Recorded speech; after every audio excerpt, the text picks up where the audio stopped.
What's up everybody, it's Priyon Joni and this is my 2018 home studio tour. So the room is the second bedroom to my condo.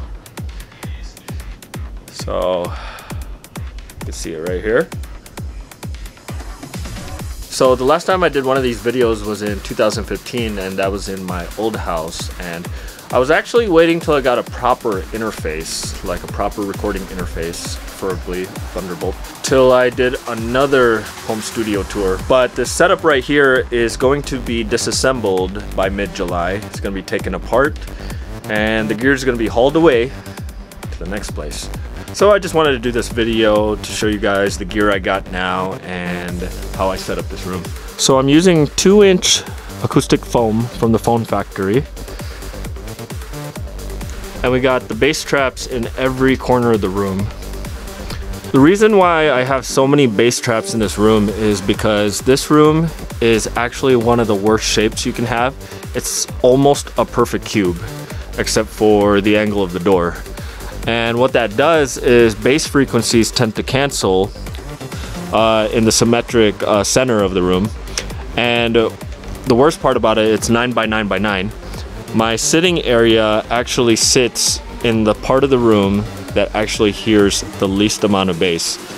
And the first thing I noticed when I first had my monitors was that when I'm only using the two 8-inch speakers is that like I don't hear any bass at all and I have to crank the subwoofer. The bass traps help a little bit, but I'm really looking forward to having a rectangular room, which is going to be better for the acoustics. Over here we got my Fishbone Les Paul style guitar. You guys see it in a lot of videos.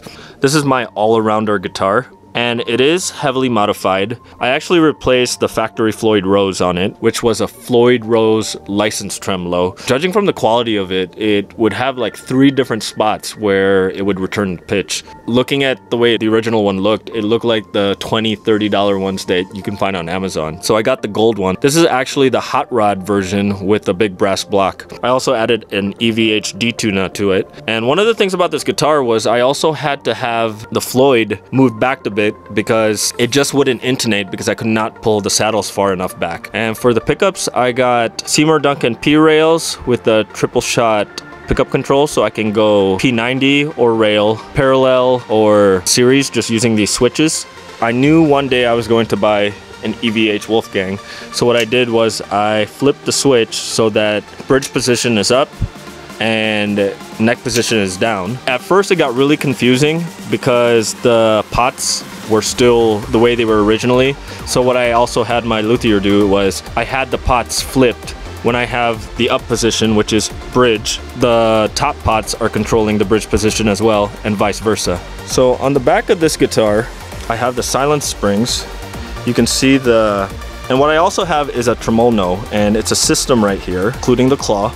And why I use this instead of a block is because I don't have to drill into the guitar to block the tremolo from going up. What's cool about this is not only can you block it so that you can only have downward movement, you can even lock it so that you have no movement at all if you ever want to just keep it in tune for a song.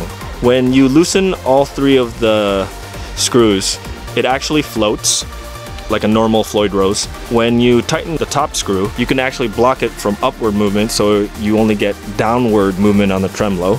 And then when you tighten all 3 screws, you actually lock the tremolo in place so that there's no movement at all for whatever reasons you may have to do that. And this is my bass. It's a Squier Jaguar bass.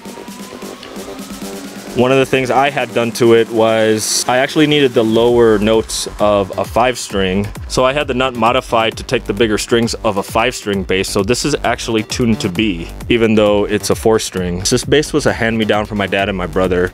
They didn't use it anymore. It's an active bass with a battery, and I believe it's active preamp and not active pickup.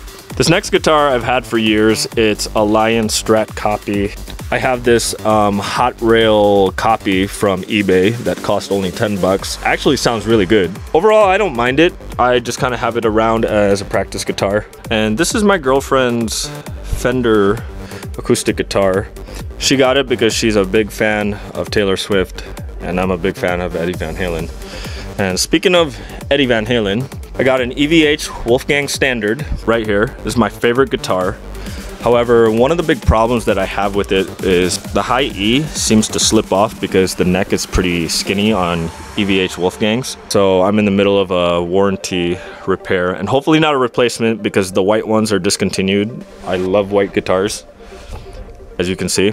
I did add the EVH D-Tuna on it, and it also has the Futone silent springs in the back of the tremolo. So going back in the same direction we started, this is a Roland XB50 workstation. It's an all-around keyboard and sequencer. This is my Radical Technologies accelerator. One of the record labels I work with, which is Radical Records, they have another company called Radical Technologies that does synthesizers, and this is one of the ones they gave me. It has a really, really pure sound. Even though it's a digital synthesizer, a lot of the tone generators on it does not sound digital, even when you're stepping up and stepping down on the filter. And this is my Akai MPK Mini. This is what I take to bed when I just want to produce on my laptop, headphones, and just sit in bed. Still have my iPad. It has the DAW remote on it, which is on Wi-Fi and actually opens up my DAW parameters. So this is my Editor Keys SL300 microphone. It is a USB microphone because right now I don't have a proper interface, and this is what I do all my recording with. It's a great microphone, and I know that once I get a proper microphone, this might be my travel piece. I recorded a lot of songs using this microphone, so the only real disadvantage to a USB microphone is that you can't run it through a preamp. However, you could run it through your DAW and then run the signal through a preamp and then have it loop back in. You just can't run it directly through a preamp. So this is my vocal isolation booth. I bring it out when I'm recording vocals. I usually have to put a towel on top. It does get a little bit of reverberations from the room. So during my last home studio tour, I know I didn't have these. These are the Monoprice 8-inch studio monitors, and I don't even think they have a proper model number. They are like generic versions of an M Audio model, and I have those along with the Monoprice subwoofer underneath. And what's cool about these is that they cost about half the price of the M Audio versions, and same goes for the subwoofer. So these are actually the cheapest 8-inch studio monitors, and they even have a 6-inch version, and I believe those are the cheapest 6-inch studio monitors available in the world. So just some reading material, got a Kindle and a book nearby. Still got my Axiom 61. And here's my temporary solution for not having a proper interface.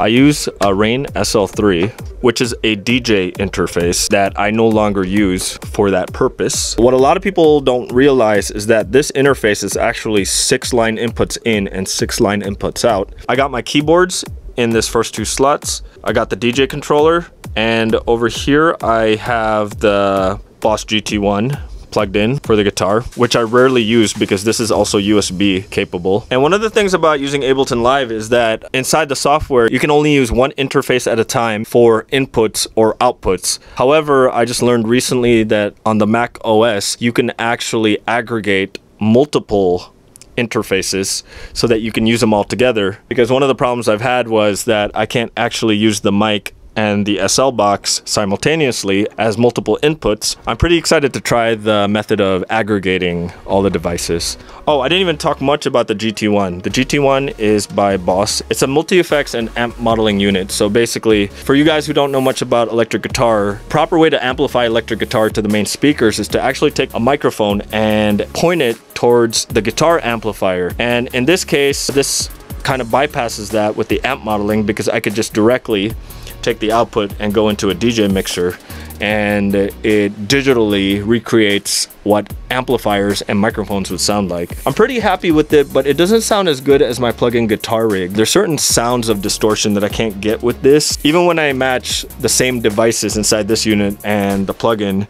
And one of the things I cannot do on the GT1 that I wish I could do is to actually load impulse responses. And I'm looking into the More GE20, which is a smaller unit, 3 buttons with an effects pedal. Very similar layout, just costs $100 more, and I might actually pick one up, and it supports IRs.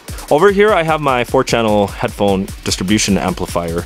And what's cool about this is it doesn't just take one input, which it can take one input and spread the headphones. It can also have individual independent mixes at each channel. So if you have 4 different guys using it that need to hear different mixes, you can actually have that done, given that your DAW permits it. Still got my Akai APC40, which I honestly never touch. And here's another one of my temporary solutions. This is a DJM 300. So the way I have everything routed is that the keyboard can actually be played directly from the mixer and out to the monitors without running through the DAW, so that if I just wanted to play music, I can do that without opening Ableton and trying to open up a bunch of tracks. I actually plan on replacing this with a multi-channel board with inserts, so I could use it in conjunction to an interface. I got an EFX 500 over here. These are all my hard drives. This is 4 terabyte, 5 terabyte, 8 terabyte, 8 terabyte. The 2 8 terabytes are the main drives that I read and write everything on. One is used for redundancy, and I use ChronoSync to have it backed up. So basically all my videos, all my music, everything I have that I used to edit with is in one drive. The 5 terabyte, I use it as my phone's backup. The 5 terabyte, I use it to back up my phone, which is kind of overkill. The 4 terabyte, I use it for Time Machine. The headphones I have hanging here, 3 of them are Pioneer HDJ 2000s and my white ones. These 2 are falling apart. The white one has a bad cushion, but I just need to buy the foam. These are my XDJ X10s from Pioneer. These are my favorite headphones right now. Got everything to my MacBook Pro, running Ableton Live. Got a project open. I got 3 USB hubs. I have 1 USB hub that's running all my USB 3.0 devices. I try not to mix them because I see sometimes I have dropouts. All my drives connected to the 3.0 hub. And then I have a 2.0 hub here and another one over here, which are chained together to the other USB input on my computer. And that's mostly controllers, MIDI, and the interface, Ableton Live 10. I know some of you guys are gonna ask, this is my Power Ranger collection. I got stuff from the Legacy line. I even got Soul of Chogokin figures, the Voltron one and the Megazord one. I know the Dragonzord one is coming out. Got the Power Rangers movie Megazord and the deluxe version of that. And more Voltron over here. I'm really running around a room, that's why some of them are still in boxes. So just sitting down, I got my DR05 recorder. I use this for some projects. Got my pick bracelet, candle, my container of guitar picks, which I keep right up in the front. I got an LED kit just to glow, because originally this was really dark, so I figured why not put an LED kit just to add some light over the keyboard controller.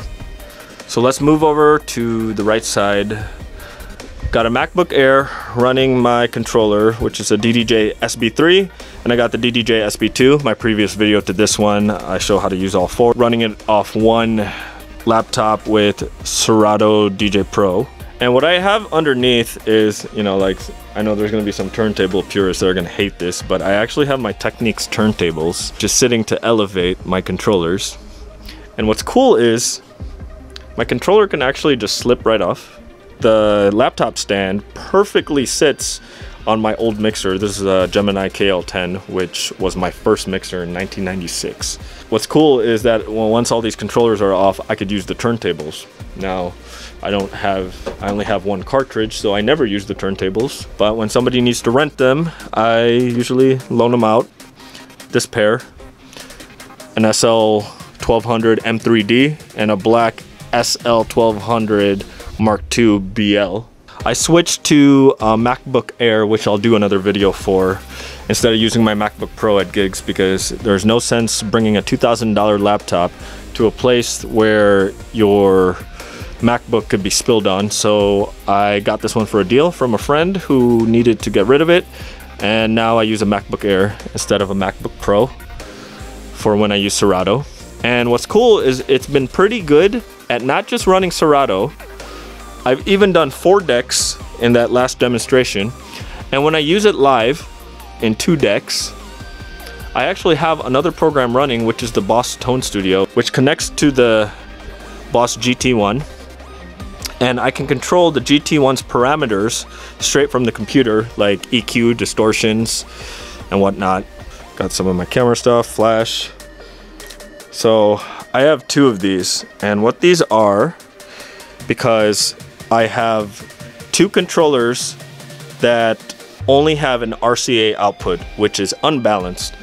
And what these are direct boxes, and what they do is they convert unbalanced line output into balanced, and that helps when I need to use a really long cable to run from my controller all the way to the mixing board or directly to the powered speakers. This little thing is one of my favorite external hard drives. It's a little pricey when I got it, but I love it because it's a lacy, which means it's going to have the rubber protective bumper, and it's one of their Thunderbolt drives, and it also is a USB 3.0 drive.